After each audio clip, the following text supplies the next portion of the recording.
Back in 1927, an American socialist, Norman Thomas, 6 times candidate for president on the Socialist Party ticket, said the American people would never vote for socialism. But he said under the name of liberalism, the American people will adopt every fragment of the socialist program.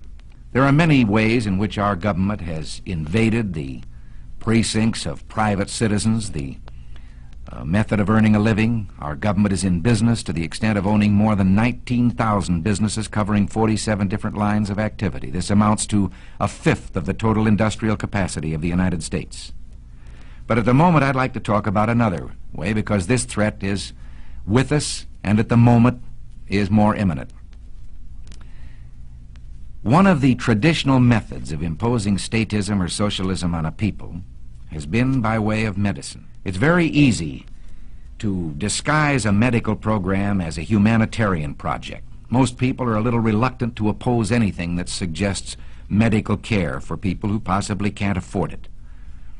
Now, the American people, if you put it to them about socialized medicine and gave them a chance to choose, would unhesitatingly vote against it. We had an example of this under the Truman administration.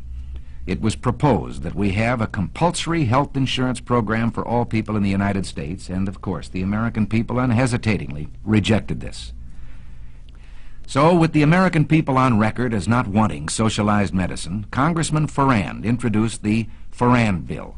This was the idea that all people of Social Security age should be brought under a program of compulsory health insurance. Now, this would not only be our senior citizens, this would be the dependents and those who are disabled.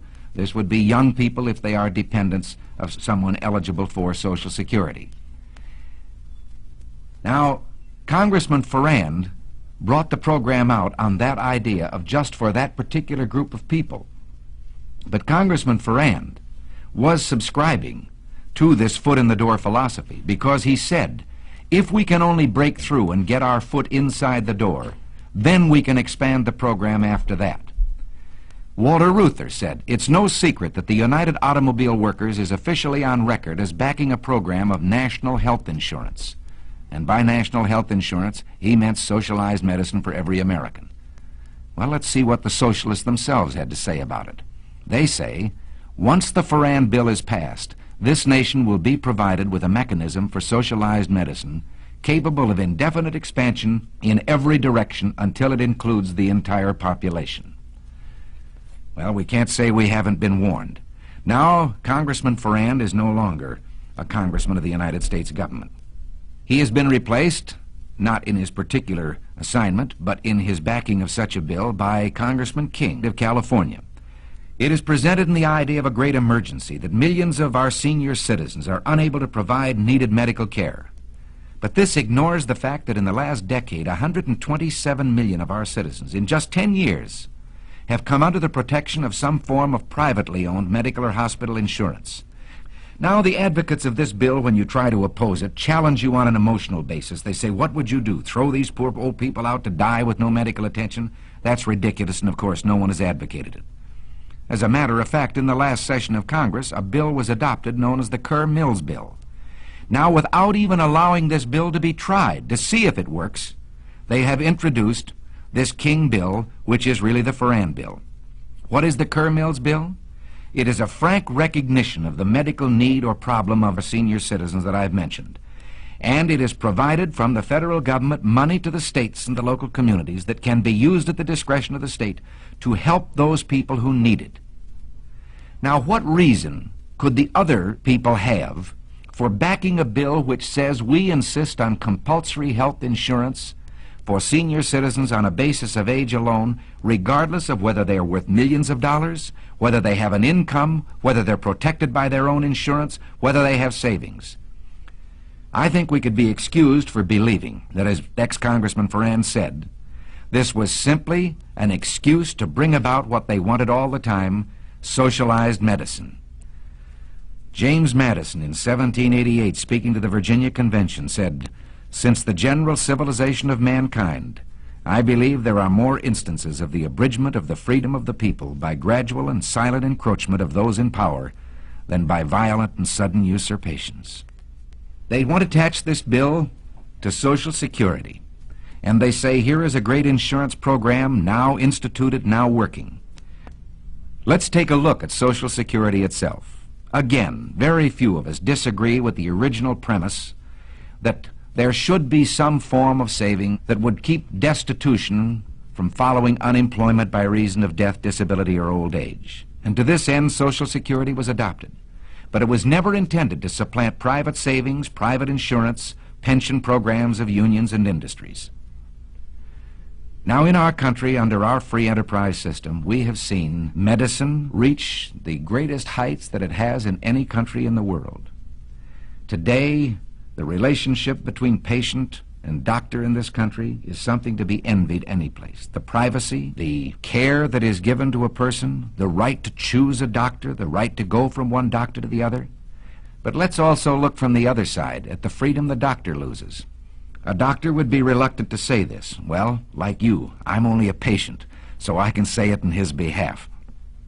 The doctor begins to lose freedoms. It's like telling a lie, and one leads to another.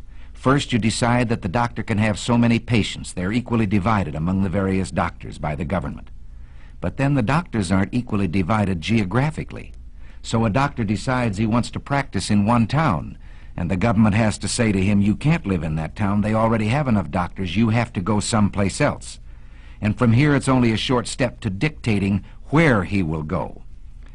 This is a freedom that I wonder whether any of us have the right to take from any human being. I know how I'd feel if you, my fellow citizens, decided that to be an actor, I had to become a government employee and work in a national theater. Take it into your own occupation or that of your husband. All of us can see what happens once you establish the precedent that the government can determine a man's working place and his working methods, determine his employment. From here, it's a short step to all the rest of socialism, to determining his pay, and pretty soon your son won't decide when he's in school where he will go or what he will do for a living. He will wait for the government to tell him where he will go to work and what he will do. In this country of ours took place the greatest revolution that has ever taken place in world's history, the only true revolution. Every other revolution simply exchanged one set of rulers for another.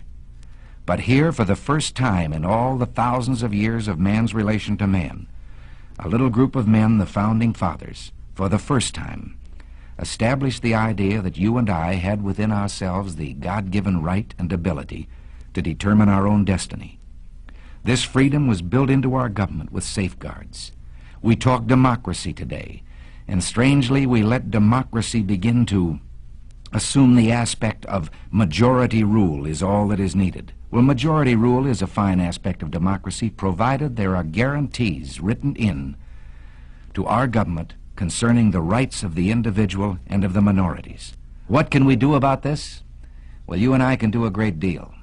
We can write to our congressmen, to our senators. We can say right now that we want no further encroachment on these individual liberties and freedoms. And at the moment, the key issue is we do not want socialized medicine. In Washington today, 40,000 letters, less than 100 per congressman, are evidence of a trend in public thinking.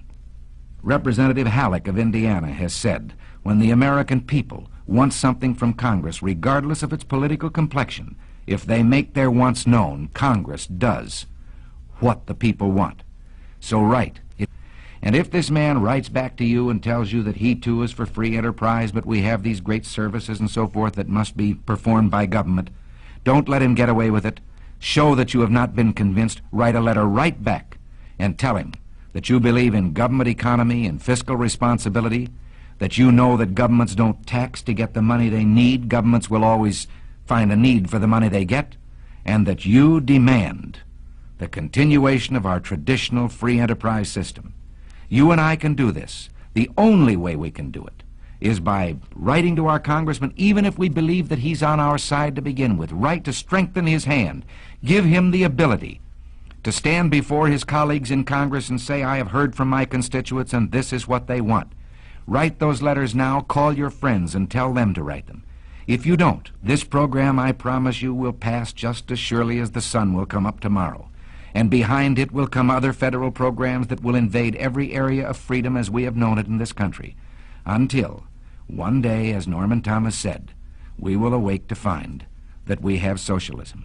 And if you don't do this, and if I don't do it, one of these days, you and I, are going to spend our sunset years telling our children and our children's children what it once was like in America when men were free.